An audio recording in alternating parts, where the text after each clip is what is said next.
Société, droit et liberté avec Frédéric Bérard à C'est jamais pareil. Il n'y a pas seulement à Saguenay où ça brasse également à Ottawa quand une histoire d'ex-nazis vient hanter le gouvernement canadien et le Parti libéral. Il y a eu des nouvelles, des développements dans ce dossier avec la démission du président de la Chambre, Anthony Rota. On en discute avec Frédéric Bérard, avocat, docteur en droit et chroniqueur tous les mercredis matins à notre émission. Bonjour Frédéric. Salut! Ça a commencé vendredi dernier, ce qui devait être au départ donc un moment fort, le passage du président ukrainien. Ça a tourné au cauchemar pour l'image du Canada. Cette ovation pour un ancien soldat ukrainien qui a combattu avec les nazis pendant la Seconde Guerre mondiale. Finalement, Anthony Rota a démissionné. C'était la bonne décision, à ton avis? Oui, je pense que oui. Très clairement, c'est probable. Très clairement, c'est probablement pas son erreur. C'est probablement plus l'erreur d'un employé. Mais reste qu'il y a une question de responsabilité, un peu comme pour les ministres qui sont responsables des erreurs de leurs subalternes. C'est un peu la même chose pour le président de la Chambre, qui est indépendant du bureau du premier ministre, on doit dire, avec des budgets importants. Mais dans ce cas comme celui-là, l'erreur est tellement spectaculaire. On a fait le tour du monde depuis quelques jours pour de très, très, très mauvaises raisons. Je pense que c'était la seule manière de calmer minimalement le jeu. Mais lorsqu'on mentionne que oui, il est indépendant du bureau du premier ministre, certains se disent tout de même, oui, mais à la base, c'était un député libéral, donc on fait le lien avec le gouvernement de Justin Trudeau. Oui, mais en fait, ça, c'est sûr que le réflexe est normal, mais il n'y a pas comment je dirais ça? Le président, par exemple, va pas siéger au caucus comme tel. Le président va pas prendre ses ordres du bureau du premier ministre, va pas prendre ses ordres du whip du Parti libéral, le président de la Chambre, et c'est la même chose à Québec, c'est la même chose dans toutes les assemblées législatives, jouit d'une indépendance qui est certaine. Pourquoi? Parce que c'est une institution, le président. Si tu vas, par exemple, à l'Assemblée nationale ou à la Chambre des communes, tu vas voir des portraits, des peintures ou des photos de ces mêmes présidents nécessairement. C'est quoi la responsabilité dans tout ça pour Justin Trudeau? Parce que oui, on l'a mentionné, c'est une erreur qui provient de la présidence, de la Chambre des communes. Mais lorsqu'on voit les grands titres ailleurs, on parle du Canada, souvent on parle j'ai vu les noms Justin Trudeau dans les grands titres en Europe ou ailleurs dans le monde. Ultimement, est-ce que ça va faire mal à l'image de Justin Trudeau et du Canada? Ouais, à l'image du Canada, ça absolument, ça ne fait aucun doute, ça c'est clair.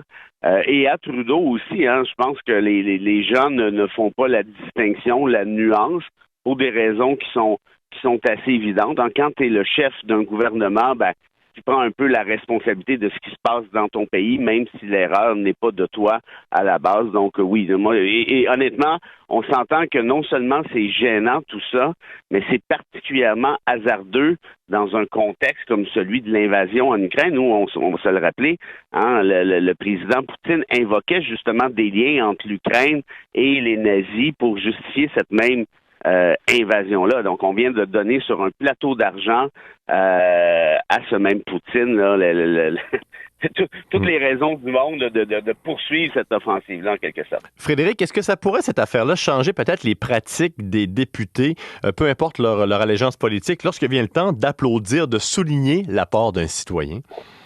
Ça, c'est une excellente question. Puis, peut-être que dans ce cas-ci ou dans d'autres cas, le bureau du premier ministre peut quand même vérifier la liste des invités pour savoir, malgré l'indépendance de la présidence, s'il est à l'aise ou autre. Ça, c'est possible. Je ne sais pas si ça s'est fait dans ce cas-ci. Mais là, je suis très certain qu'on va resserrer ces règles-là. Ça me semble assez évident là, pour les raisons là, qu'on vient de soulever ensemble, parce que c'est plus qu'un incident interne, c'est plus qu'un incident qui touche la Chambre des communes, c'est un incident diplomatique majeur.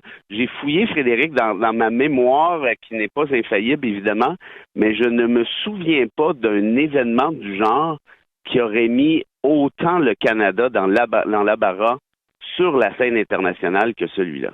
Parce que c'est vrai qu'on a touché, lorsque le terme nazi survient, ça sonne automatiquement des lumières rouges et des drapeaux rouges. Mais j'essaie de voir un peu, est-ce que ça veut dire que dans le futur, est-ce que les enquêtes seront plus poussées à chaque fois? Parce qu'on ne peut pas remonter toujours là. On a un cas probant avec cette personne qui a combattu avec des nazis, mais jusqu'où on va enquêter pour trouver des squelettes dans le placard pour des personnes qui pourraient être honorées ou invitées dans les lieux politiques? Oui, ça, c'est une très, très bonne question. On s'en souvient peut-être, en fait, je pense que les gens s'en souviennent quand il était question des scandales de corruption fin des années 2000, début des années 2010 en matière de construction au Québec.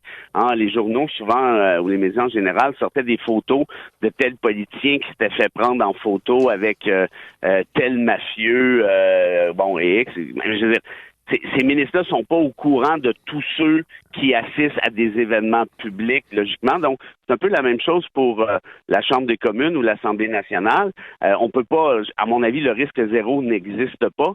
Ceci dit, dans ce cas très précis où on est en présence là d'une situation excessivement sensible, là, Zelensky vient au Canada pour implorer Ottawa, en fait, les Canadiens de manière générale, de lui donner un coup de main supplémentaire face à l'invasion russe. Il y a des ramifications excessivement délicates et on ne fait pas les vérifications d'usage. Et pire que ça, on rend hommage à un nazi. C'est ça qui est arrivé. Et là, moi, je blâme évidemment le président, je blâme à peu près tout le monde, mais je blâme aussi les députés, les 338. Quand ce gars-là a été présenté, il a été présenté comme ayant combattu les Russes lors de la Seconde Guerre mondiale. Mais qui a combattu les Russes pendant la Seconde Guerre mondiale? Il n'y a pas 50 options, là. Il y en a à peu près juste une, c'est-à-dire les nazis. Donc, comment se fait-il que ces 338 députés-là, qui étaient tous debout, qui applaudissaient à tout rompre ou à peu près, il n'y en a pas un là-dedans qui a allumé. Donc, quand je les vois, comme Pierre Poilievre, critiquer Trudeau aujourd'hui, je trouve ça un peu facile, parce que la vidéo démontre très bien que Poilievre applaudissait lui aussi comme tous les autres. Donc, en d'autres termes, c'est une responsabilité qui est très, très, très partagée. Et pour l'heure des prochaines occasions, lorsqu'il y aura des cas aussi sensibles que ceux-là, j'espère qu'on fera des vérifications supplémentaires comme tu suggères. Donc, la tempête qui va certainement encore souffler par rapport à cette controverse pour Ottawa aujourd'hui. On va se ramener ici, Frédéric Bérard, parce que la semaine dernière, il y a un juge ici, le juge Michel Boudreau, qui a sermonné un Montréalais qu'il venait de condamner à 42 mois de détention par rapport à du trafic de stupéfiants et qui avait exprimé son désir de revenir ici à sa sortie de prison. Le juge qui l'a même averti qu'il pourrait le bannir du Saguenay-Lac-Saint-Jean en cas de récidive.